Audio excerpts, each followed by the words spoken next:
36వ వచనం నుంచి 50వ వచనం వరకు నేను చదువుతున్నాను, గమనించండి. పరిసయ్యులలో ఒకడు తనతో కూడా భోజనము చేయవలనని ఆయనను అడిగాను, యేసును అడిగాను.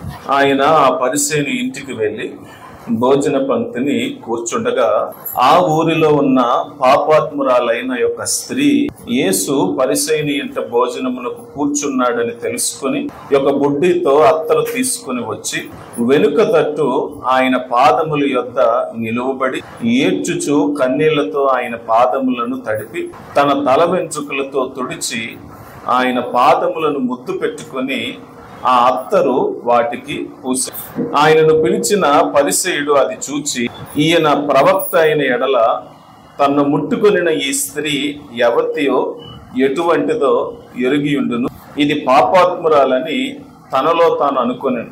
అందుకు యేసు, సీమోను, నీతో ఒక మాట చెప్పవలనని ఉన్నానని అతనితో అనగా, అతడు బోధకుడా చెప్పమని. అప్పుడు యేసు, అప్పు ఇచ్చు ఒకనికి 2 రుణస్థులుండి, వారిలో ఒకడు 500 దేనారములను మరి ఒకడు 50 దేనారములను అచ్చి ఉండి, ఆ అప్పు తీర్చుటకు వారి యొద్ద ఏమీ లేకపోయాను గనుక అతడు వారిద్దరిని క్షమించాను.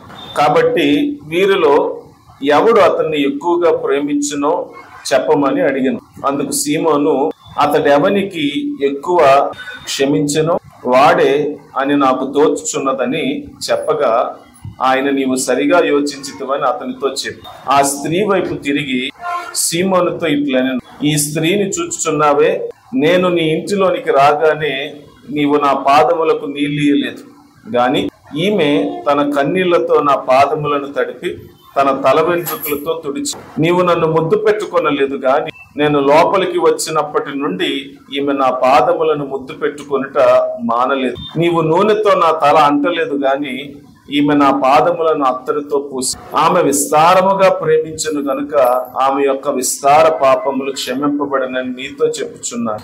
ఎవనికి కొంచెముగా క్షమింపబడునో వాడు కొంచెముగా ప్రేమించునని చెప్పి, నీ పాపములు క్షమింపబడి ఉన్నవని ఆమెతో అనెను. అప్పుడు ఆయనతో కూడా భోజన పంక్తిని కూర్చుండిన వారు పాపములు క్షమించుచున్న ఇతడు ఎవడని తమలో తాము అనుకొనిసారి. అందుకు ఆయన, నీ విశ్వాసము నిన్ను రక్షించును, సమాధానము గల దానివై వెళ్ళమని ఆ స్త్రీతో చెప్పాను. ఈ సందర్భం మనల్ని ప్రభువుని ఆరాధించడానికి, ప్రభువుని మహింపరచడానికి చాలా ఉపయోగకరమైన, ప్రయోజనకరమైన సందర్భం.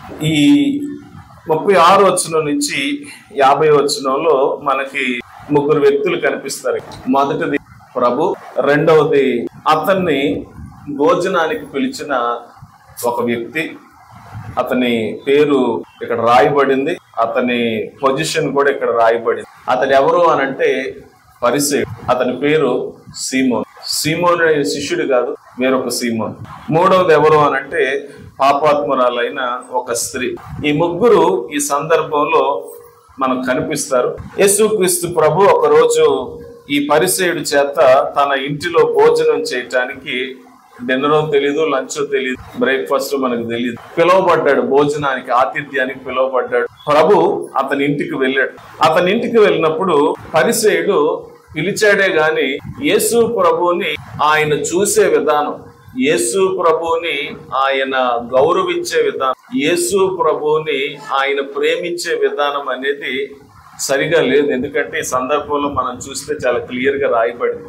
యూదులకు ఒక సాంప్రదాయం, యూదులకున్న సాంప్రదాయం ఏంటి అని అంటే, నిజంగా ఒక వ్యక్తిని మనం గౌరవిస్తే, నిజంగా ఒక వ్యక్తిని మనం ప్రేమిస్తే, సన్మానిస్తే, యూదులకున్న ఆచారం ఏంటి అని అంటే, ఎవరన్నా గాని బంధువులు కావచ్చు, బయట వారు కావచ్చు, అతిథులు కావచ్చు, ఇంటికి వచ్చిన వెంటనే వాళ్ళకు 3 పనులు చేస్తారు. నేను ఇంతకు ముందు కూడా ఈ సందర్భం చెప్పాను, బట్ ఈరోజు కొత్త కాలంలో చెప్పాలని ఈ మాటలు నేను చెప్తున్నా. వాళ్ళు చేసే 3 పనులు ఏంటి అనంటే, మొదటి పని, ఇంటిలోనికి వచ్చేటప్పుడు కాళ్ళు కడుక్కోవటానికి నీళ్ళు ఇవ్వాలి.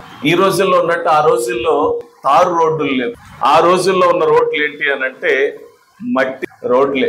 ఆ మట్టి మార్గాల గుండా, దారులు గుండా మనుషులు కాలినడకను వచ్చినప్పుడు వాళ్ళ కాలంతా కూడాను మట్టి, ఇసుక, బురద ఉంటది ఖచ్చితంగా. మరి ముఖ్యంగా ఇప్పుడులాగా అప్పుడు బైకులు లేవు, కారులు లేవు. ఆ రోజుల్లో ఉన్న ట్రాన్స్పోర్టేషన్ ఏంటంటే గాడిదలు, గుర్రాలు. అవి ఎక్కినా కూడా కాలికి మట్టి అంటాల్సింది. కాబట్టి వాళ్ళకున్న సంస్కృతి ఏంటి అని అంటే, వచ్చేటప్పుడు అతిథులకు వంగి పాదాలకు నీళ్లు పోస్తే అతిథులు కాళ్ళు కడుక్కో. అయితే ధనవంతులు గొప్పవారు ఏం చేసేవారంటే, పని వాళ్ళు పెట్టుకునేవారు, ఇంట్లో దాసులు పెట్టుకునేవారు.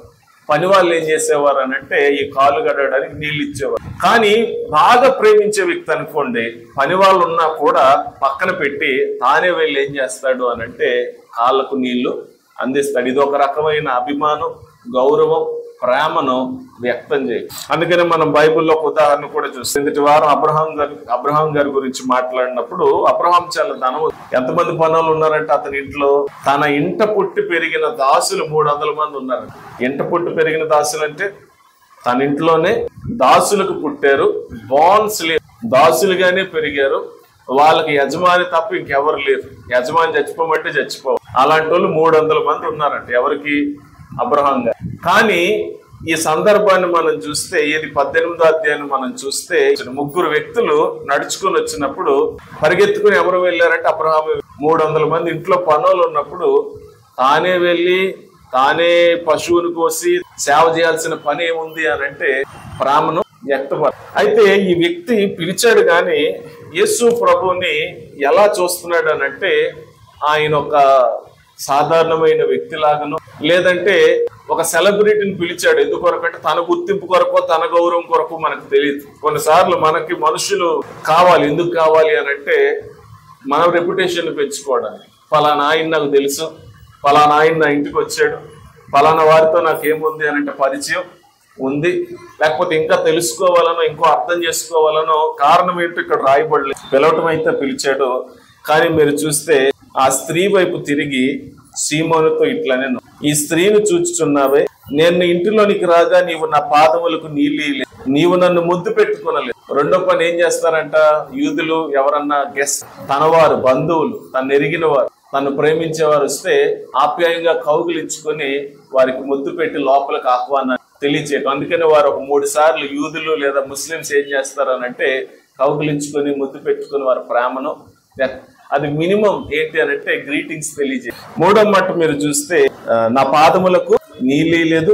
రెండోది, ఎండన పడి వచ్చినప్పుడు, ప్రయాణం వచ్చినప్పుడు ఒక ఆతిథ్యం ఏంటి అని అంటే, ఆ రోజుల్లో ఎండన పడి దూర ప్రయాణం నుంచి వచ్చినప్పుడు రిలాక్సేషన్ కోసం వచ్చిన అతిథుల్ని కూర్చోబెట్టి పనివారితో ఏం చేసేవారు అని అంటే, తలకు నూనె పెట్టి స్నానం చేసిన తర్వాత అప్పుడు వారికి ఏంటి అని అంటే భోజనం అనేది పెట్టడం ఆ రోజుల్లో ఉన్న ఆతిథ్య విధానం. ఇవి ఏమీ చేయలేదు. ఆయన తీసుకొచ్చాడు, కూర్చోబెట్టి, చుట్టూ ప్రజలందరూ ఉన్నారు, ఊరంతా కూడా యేసుప్రభు వచ్చింది, యేసుప్రభు వచ్చారు, ఆయన వచ్చి ఆయన ఇంట్లో వచ్చాడు, ఈ పరిసయ్యుని ఇంటికి వచ్చాడు అని అంటే ఒక రకంగా ఒక పెద్ద పండగలాగా జరుగుతుంది, ఒక ఫెస్టివల్ లాగా జరుగుతుంది. ఈయనకు కూడా మంచి పేరు వచ్చింది, మంచి గుర్తింపు వచ్చింది. ఫలానా ఆయన నా ఇంటికి మంచి బోధకుడు, చాలా అద్భుతాలు చేసేవాడు, బోధలు చేసేవాడు, మా ఇంటికి వచ్చాడు. సో ఆ ప్రోగ్రాం అలాగే జరుగుతూ ఉంది. ఇంతలో ఆ ఊరిలో ఉన్న పాపాత్మురాలైన, వేరే ఊరికి సంబంధించింది కాదు, ఆ అంటే యేసు ప్రభుకి ఎవరో తెలిసే ఛాన్స్ లేదంటే, హ్యూమన్లీ స్పీకింగ్, మానవ కోణంలో మీరు ఆమె వచ్చి ఈ యేసు ప్రభు భోజన పంక్తిని కూర్చున్నప్పుడు వెనుక నుండి ఆమె వచ్చి వెనుక నిలవబడి ముందు ఏడవటం మొదలు పెట్టిందని, కన్నీళ్లతో ఆయన పాదాలను తడుపుతుందని. అంత మాత్రమే కాదు గాని తల వెంట్రుకలతో ఆయన పాదాలను తుడుస్తుంది. అంత మాత్రమే కాదు గాని అత్తరుతో ఆయన పాదాలను, ఈమె ఒక రకంగా ఈ పరిసయ్యుడు చేయాల్సిన పనులన్నీ కూడా ఈమె చేస్తుంది. ఆయన పాదాలు కన్నీళ్లతో తడిపి, అంటే పూర్తిగా ఒక బకెట్ లేకపోతే ఒక ఏంటంటే కాళ్ళు తడిచేంత నీళ్ళని కాదు, సింబాలిక్లీ అంటే ఆమె కూర్చుని ఏడుస్తుంది, కాళ్ళు తడిచేలాగా ఏడుస్తుంది. రెండోది, తల వెంట్రుకలతో కాలు దుమ్మంతా కూడా తుడిచేస్తూ ఉంది, కాలుకున్న దుమ్మంతా మట్టంతా తుడిచేస్తూ ఉంది. ఆయన కాళ్ళను కడగటానికి తైలాన్ని, అభిషేకం చేసే తైలాన్ని తీసుకొచ్చి, పెర్ఫ్యూమ్ తీసుకొచ్చి, కాస్ట్లీస్ట్ పెర్ఫ్యూమ్ తో ఏం చేస్తుందంటే ఆయన పాదాలని కడిగేస్తూ ఉంది. అది చూసినప్పుడు అక్కడ ఉన్న వారు అందరికీ కూడా ఒక విషయం అర్థం కావాలి. అదేంటి అని అంటే, ఈ పరిసయ్యుడు చేయాల్సిన పని అతడు చేయలేదు కాబట్టి ఈ పాపాత్మురాలైన స్త్రీ ఈ పని చేస్తూ ఉంది అనేది అక్కడ ఉన్న వారు అందరికీ, ముఖ్యంగా పరిసయ్యుడికి అర్థం కావాలి. అరే, నేను నిజంగానే కదా ఇంటికి అతిథిని పిలిచాను, కానీ ఆయనకి నేనేమి చేయలేదు, ఆయనకి ఇవ్వాల్సిన గౌరవాన్ని, మర్యాదను నేను ఇవ్వలేదు, ఆయనకి ఇవ్వాల్సిన ఆతిథ్యాన్ని నేను ఇవ్వలేదు అనేది అర్థం కావాలి. బట్ వీళ్ళకి ఇంకొక విషయం అర్థమైంది, లేదా ఇంకొక విషయాన్ని వీళ్ళు ఆలోచిస్తున్నారు. ఆ విషయాన్ని పక్కన పెట్టేశారు.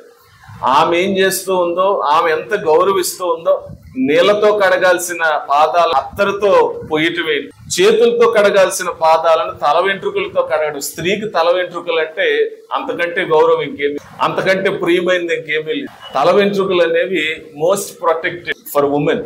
బట్ అక్కడ ఉన్న వారికి ఏం అర్థమైంది, ముఖ్యంగా ఈ పరిసేయుడికి ఏం అర్థమైంది చూడండి. పరిసేయుడు ఏమంటున్నాడు, ఆయన పిలిచిన పరిసేయుడు అది చూచి ఆమె తల వెంట్రుకలతో పాదాలు తొడవటం, కన్నీరుతో పాదాలను తడపటం, అత్తరు పాదాలు పోయటం ఇవన్నీ చూసి ఆయన ఏమంటున్నాడు, ఈయన ప్రవక్త అయిన ఎడల తను ముట్టుకున్న ఈ స్త్రీ ఎవతియో ఎటువంటిదో, పైన ఒక అంకి ఉంది చూసారా, ఆ ప్రవక్త అయిన ఎడల. ఏ ప్రవక్త? మెస్సియా. నిజంగా ఈయన లోకానికి రావాల్సిన ప్రవక్త. మోషే తరువాత మోషే చెప్పాడు, నా తరువాత మీ సహోదరుల నుండి దేవుడు మీ కొరకు ఒక ప్రవక్తను పుట్టించును, ఆయన మాట మీరు వినవలను, ఆయన మాట వినని వాడు ప్రజల్లో నుండి కొట్టివేయబడును. ఆయన ఎవరు అని అంటే, అందుకనే యోహాన్ దగ్గరకు వచ్చినప్పుడు కూడా శాస్త్రులు పరిశీలు ఏమన్నారు, నీవు ఆ ప్రవక్తవా అని అడిగారు. నువ్వు ఏలియావా అంటే కాదన్న. అంటే వీళ్ళు ఏం వెతుకుతున్నారు? మెస్సియాను వెతుకుతున్నారు. ఒక రకంగా ఈయన పాయింట్ ఏంటి అని అంటే, అరే నేను నిజంగానే గౌరవించాలి కదా, సన్మానించాలి కదా, అలాంటిది నేను సన్మానించలేదు, ఈ స్త్రీ సన్మానిస్తుంది అనే విషయాన్ని పక్కన పెట్టి యేసు ప్రభు క్యారెక్టర్ ని జడ్జ్ చేయటం మొదలు. ఈయనకి నిజంగా దైవత్వం ఉంటే, ఈయన నిజంగా దేవుడైతే, ఈయనకు నిజంగా హృదయాంతరంగాలను ఎరిగే వివేచన ఉంటే, ఈ స్త్రీ ఎవతయో ఎటువంటిదో ఈయనకి తెలిసి ఉండాలని తనలో తాను అనుకున్నాడు, అటు లోపల అనుకున్నాడు. అందుకు యేసు, సీమోను నీతో ఒక మాట చెప్పవలనని ఉన్నాను. ఇమీడియట్ గా ఆయన ఏమనలేదు, నువ్వేం ఆలోచిస్తున్నావో నాకు తెలుసు, నీ హృదయంలో ఏముందో నాకు తెలుసు, అది తప్పుడు ఆలోచన అని చెప్పుంటే సీమోను పాఠం నేర్చుకుని ఉండకపోయి ఉండదు. ఎందుకనంటే ప్రభు తప్పు చూపించడానికి ఇష్టపడేవాడే, కానీ తప్పు చూపించడం కంటే ఎక్కువగా తప్పులో ఉన్న వ్యక్తిని మార్చడానికి ఇష్టపడేవాడు. అందుకని యేసుక్రీస్తు ప్రభు అతని వైపు వెంటనే తిరిగి అతనితో నీతో ఒక మాట చెప్తాను అని అన్నారు. ప్రభు చెప్పండి అన్నాడు. ఆయనకు ఒక ఉపమానం చెప్పాడు. ఈ ఉపమానాన్ని నేను ఒక 5 నిమిషాలు చెప్పిన తర్వాత మనం ప్రభు భోజనానికి వెళ్దాం. ఏంటండి ఆ ఉపమానం అంటే, ఒక యజమానికి 2 దాసులు ఉన్నారు, 2 పనులు ఉన్నారు. ఆ 2 పనివారు కూడా యజమాని దగ్గర అవసరానికి అప్పు చేశారు.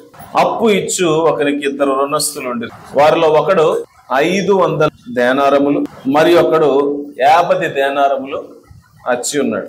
అంటే ఒక దేనారం ఇంచుమించి ఎంతంట, నిన్న మొన్న గురించి కాదు మనం మాట్లాడుతుంది. 250 రూపాయలు, 25 రూపాయలు అంటే చాలా తక్కువ అని మనకని. 2000 సంవత్సరాల క్రితం 250 రూపాయలు విలువ ఎంతో తెలుసా?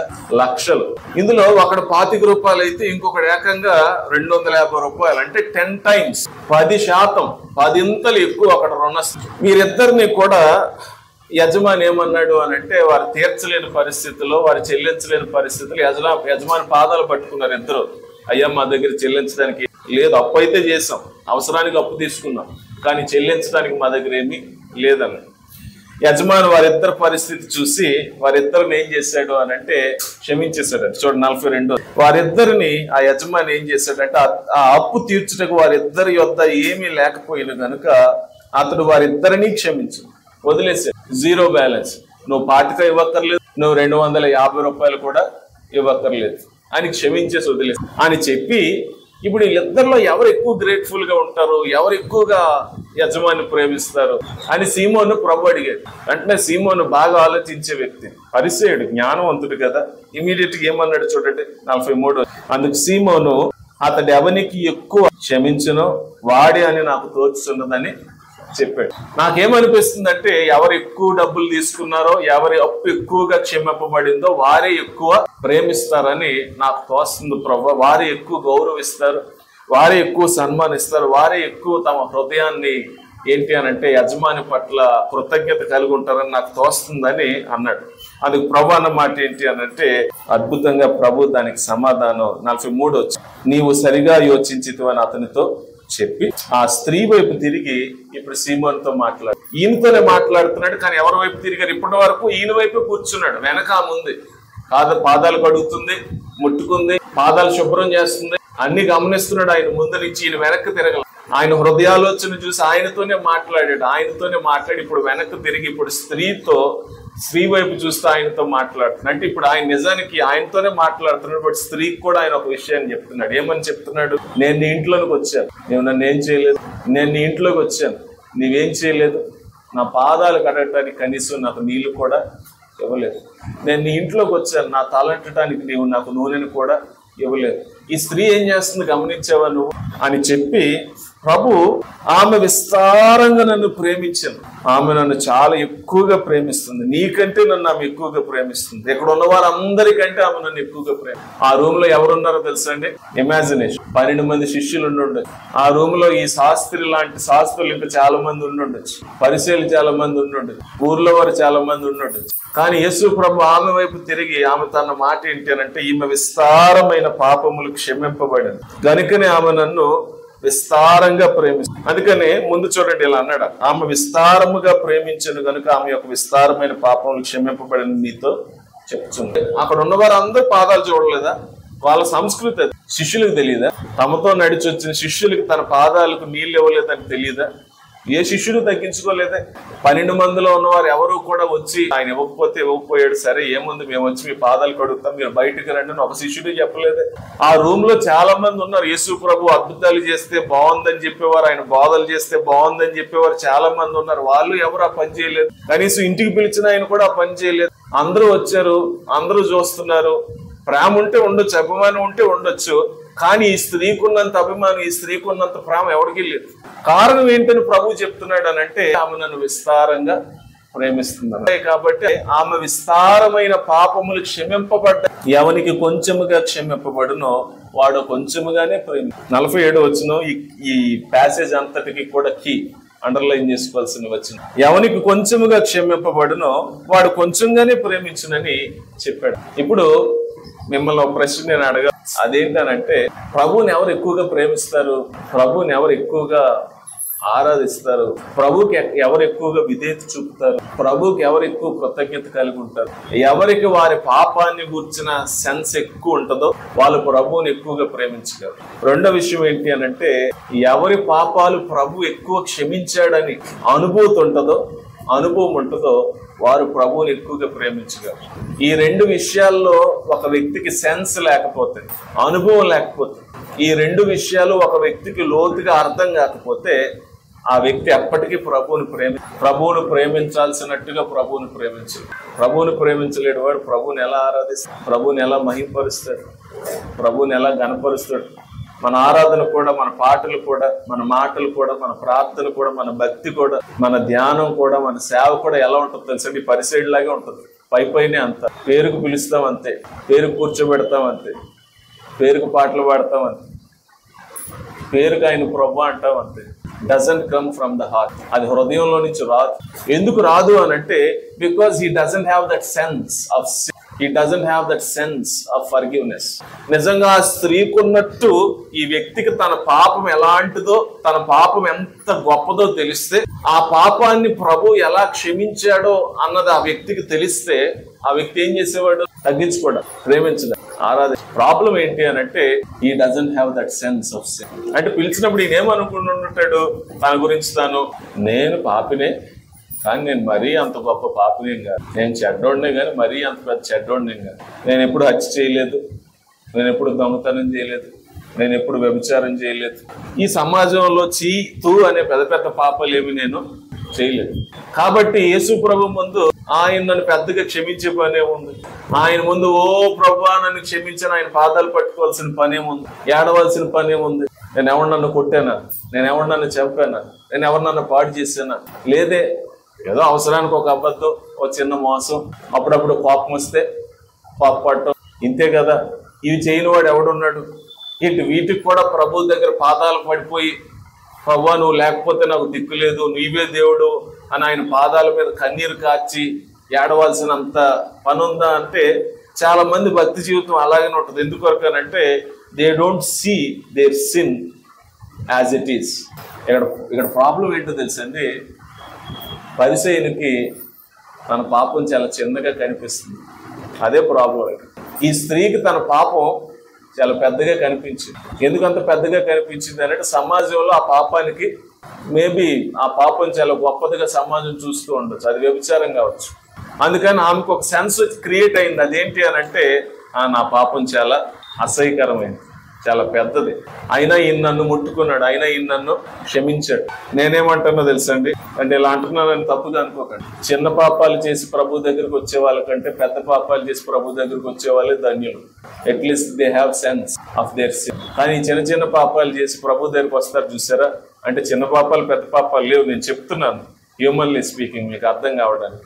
ఏది అబద్ధం అని, ఏదో చిన్న మోసం అని, ఏదో చిన్న చిన్న తప్పులు చేసి ప్రభు దగ్గరికి వచ్చే వాళ్ళు కొంతమంది ఉంటారు చూసారా, వాళ్ళు ఎప్పుడూ ప్రభుని ప్రేమించలేదు సరిగ్గా. ఎందుకంటే వాళ్ళ సెన్స్ ఏంటో తెలుసా అండి, వాళ్ళ హార్ట్ ఏంటో తెలుసా, నాకు పెద్ద ఏం చేశాడు ప్రభు, నన్ను ఏం పెద్ద క్షమించాడు, నేను ఆయన పెద్ద ఆరాధించడానికి, ఆయన పాదాలు పడి గుండెలు బాధేసుకోవడానికి ఏముంది అన్నట్టుగానే వాళ్ళు భక్తులు. ప్రాబ్లం ఏంటనంటే నిజానికి పెద్ద పాపం చిన్న పాపం అనేది లేదు. But how we see our sin, మనం మన పాపాన్ని ఎలా చూస్తున్నాం అనేది నేర్చుకోవడానికి వాక్య భాగం ప్రభు రాయి. నేను ఎప్పుడు ఈ మాట అంటాను, పండు తినడం ఎంత పెద్ద పాపం. వద్దు అన్నాడు దేవుడు, తినొద్దు అన్నాడు. అవ్వ తిన్నది, ఆదాము తిన్నది. అది ఎంత పెద్ద పాపం. అబద్ధం కంటే పండు తినడం పెద్ద పాపమా తమ్ముడు రాజు? మోసం చేయటం కంటే పండు తినడం పెద్ద పాపమా? వద్దన్నాం, తినేశారు. ఏంటి దానికి మరణమా? నీవు తినుదినమున నిశ్చయముగా చచ్చదు అన్నాడు దేవుడు. అది తింటే నువ్వు చావాల్సి. పండు తింటే చచ్చిపోవడం ఏంటండి? ఇది మన కోణంలో పాపాన్ని చూసే విధానం. బట్ నేనేమంటానో తెలుసా అండి, బైబిల్ పాపాన్ని గురించి ఎలా మాట్లాడుతుందో తెలుసా? పాపం అనేది మనం చేసే పని బట్టి కాదు. మనం పాపాన్ని ఎలా కొలుస్తామని అంటే మనం చేసే పనిని బట్టి పాపం యొక్క బరువును కొలుస్తాం. మనం పండు తిన్నామా, అబద్ధం ఆడామా, మోసం చేసామా, సిగరెట్ తాగామా, మందు కొట్టామా, వ్యభిచారం చేసామా, గంజాయి తీసుకున్నామా, అంటే మనం డిగ్రీ ఆఫ్ వర్క్ ని బట్టి మనం ఏంటంటే ఈ పాపం ఎంత భయంకరంగా, మనిషి ఎంత చెడ్డోడు అని కొలుస్తాం. మనం అబద్ధాలు మోసాలు ఆడేవాడు అంతా కూడా ఏ కేటగిరీలో ఉన్నాడు అని అంటే చిన్న కేటగిరీ. సిగరెట్ తాగుతున్నాడు, మందు తాగుతున్నాడు అంటే ఇంకొంచెం పెద్ద కేటగిరీ. వ్యభిచారం చేస్తున్నాడు, దొంగతనం చేస్తున్నాడు, నరహత్య చేస్తున్నాడు అంటే వీడు ఇంకా పెద్ద కేటగిరీ. కానీ ప్రభు పాపాన్ని చూసేది ఎలాగో తెలుసండి, మీరు ఏ పాపం చేసినా ఎవరికి వ్యతిరేకంగా చేస్తున్నారో దాన్ని బట్టి ఆయన కంప్లీట్లీ ముందు కూడా చెప్పి మనం ఎవరి ఎదుటిగా ఎవరికి వ్యతిరేకంగా పాపం చేస్తున్నాం అనేది ఇంపార్టెంట్, కానీ మనం ఏం చేస్తున్నాం అనేది సెకండ్. ఇది ఇంపార్టెంట్ కాదని నేను అనట్లేదు, అంటే పాపంలో స్థాయి లేదని నేను చెప్పట్లేదు, కానీ బట్ అల్టిమేట్ గా ఫస్ట్ మనం కొలవాల్సింది ఏంటంటే మనం ఎవరికి వ్యతిరేకంగా పాపం చేస్తున్నామో అది మనకు ముందు అర్థమైతే అసలు మనం ఏం చేస్తున్నాం అనేది అది సెకండ్. దేవుడు వద్దు అన్నప్పుడు ఒక పండు తింటేనే మరణం వస్తే, నరకం వస్తే, ఈ లోకానికి ఈ శాపం అంతా వస్తే, మరి ఆ దేవుడు వద్దు అన్నప్పుడు నేను అబద్ధం ఆడితే అది మరి ఏంటి? మీకు అర్థమవుతుందో లేదు. అబద్ధం ఆడొద్దని చెప్పింది ఎవరు? పండు తినొద్దని చెప్పిన ఆయనే అబద్ధం ఆడొద్దని కూడా చెప్పాడు కదా. పండు తినొద్దని చెప్పిన ఆయనే మోసం చేయొద్దని చెప్పాడు కదా, కోపపడొద్దని చెప్పాడు కదా, వ్యభిచరించొద్దని చెప్పాడు కదా, తప్పుడు చూపులు చూడొద్దని చెప్పాడు కదా. అంటే ఆదాముకు ఒక న్యాయం, మనకు ఒక న్యాయం కాదు. అంటే మనం ఇప్పుడు ఏం చేయటం మొదలు పెట్టామని అంటే దేవుణ్ణి పూర్తిగా మనం మన పాపం చేసేటప్పుడు దేవుణ్ణి తీసేసి సమాజ కోణంలో మనం ఏం చూస్తున్నాం అనంటే ఈ పాపాన్ని చూసి దీన్ని బట్టి దేవుని దృష్టిలో నేను ఎలాంటి వాడిని అనేది నాకు నేను తీర్మానించు. వాడు మనం చూడాల్సింది పాపం ఏ కోణంలో తెలుసా అండి? ఆ పరిశుద్ధుడైన దేవుని కోణం. ఆయన వద్దు అని చెప్పితే దాన్ని ఒక వ్యక్తి చేస్తున్నాడు అని అంటే ఎవరికి వ్యతిరేకంగా చేస్తున్నాడు అర్థం కావడానికి. మీ తమ్ముడు నోటు కొట్టారు అనుకోండి, ఏమవుద్ది? ఏముందిలే మా అన్నయ్య కదా. అదే వెళ్ళి ఒకసారి సీఎం కొట్టండి చూద్దాం, పిఎం నీళ్ళు కొట్టండి చూద్దాం, ఏమవుద్ది? విషయం ఏంటో తెలుసండి, మనం ఎప్పుడు ఏం చూస్తాం అనంటే పనే చూస్తాం. ఏముంది మా అబద్ధమే కదా, ఏముంది మోసమే కదా, ఏముంది దొంగతనమే కదా, ఏముంది చిన్నదే కదా అనంటే చిన్నదే. బట్ ఈ చిన్నది ఎవరికి వ్యతిరేకంగా చేస్తున్నాం? పాపం అనేది కేవలం మనుషులకు వ్యతిరేకంగా చేసేది మాత్రమే కాదు. మనం అలా చూస్తున్న కొలది మన పాపం మనకి చాలా చిన్నగా కనిపిస్తుంది, ఏం పర్వాలేదు అన్నట్టుగా కనిపిస్తుంది. బట్ బైబిల్ చెప్పేది ఏంటి అనంటే మనం చేసే ఈ పాపం దేవాది దేవునికి వ్యతిరేకంగా ఇది వద్దు అని చెప్పింది ఆయన. మనం దాన్ని మీరిన ప్రతిసారి మనం చూస్తున్న చూపులు, మనం చేస్తున్న పని, మన జీవితం అంతా ఆయనకు వ్యతిరేకంగా చేస్తున్నామని మనకు అర్థమైనప్పుడు ఈ సిన్ యొక్క సీరియస్నెస్ ఏంటో అర్థం. ఆయనకి ఎంత కోపాన్ని పుట్టిస్తున్నామో మనకు తెలియదు, ఆయనకి ఎంత ఉగ్రతను పుట్టిస్తున్నామో మనకు తెలియదు. ఆయనకు వ్యతిరేకంగా పాపం చేసి ఆయన ఉగ్రతను పోగు చేసుకుంటున్నాం. నిజంగా దేవుడు ఆదాముని శిక్షిస్తే, హవ్వను శిక్షిస్తే పండు తిన్నందుకే మరి నన్ను ఇంకెంత శిక్షించాలో, మిమ్మల్ని ఎంత శిక్షించాలో మీరే చూసుకోండి. ఇది ఒక మాట మీరినందుకే ఏదైనా తోటలో నుంచి బయటికి దోసేసి పిల్లల్ని తన చేతితో తాను చేసుకున్నాడు, తన ఊపిరిని వారిలో వదిలేదు. తన చేతితో తానే ఏదేను తోటను నిర్మించాడంట. ఫస్ట్ హౌస్ కట్టింది ఆయన ఇల్లు కట్టాడు వాళ్ళిద్దరికి, కట్టి అందులో పెట్టాడు. మీరు సుఖంగా బ్రతకండి, సంతోషంగా బ్రతకండి, ఫలించండి, విస్తరించండి అని ఈ భూమి అంతటిని వాళ్ళ కొరకు చేశాడు ఆయన. అలాంటి దేవుడే వాళ్ళని బయటికి తోసేసాడంటే స్త్రీకి గర్భవేదన పెట్టాడు. పుట్టినప్పుడు వచ్చిన ప్రతిసారి నాకు అనిపిస్తుంటది, ఏంటి పండు తింటే ఇంత నొప్పి అని. 3 పిల్లలు ప్రతిసారి కూడాను ఒకవేళ పండు తినకపోతే ఉండేది కాదు కదా.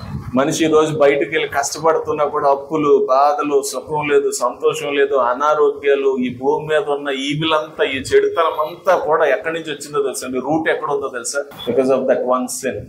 దేవునికి వ్యతిరేకంగా చేసే పాపం, అది అంత చిన్న పాపం అయినా సరే అది చాలా పెద్ద పాపం. ఎందుకనంటే మనం చేసే దేవునికి వ్యతిరేకంగా కాదు, మనిషికి వ్యతిరేకంగా కాదు, మనం పాపం చేస్తాం.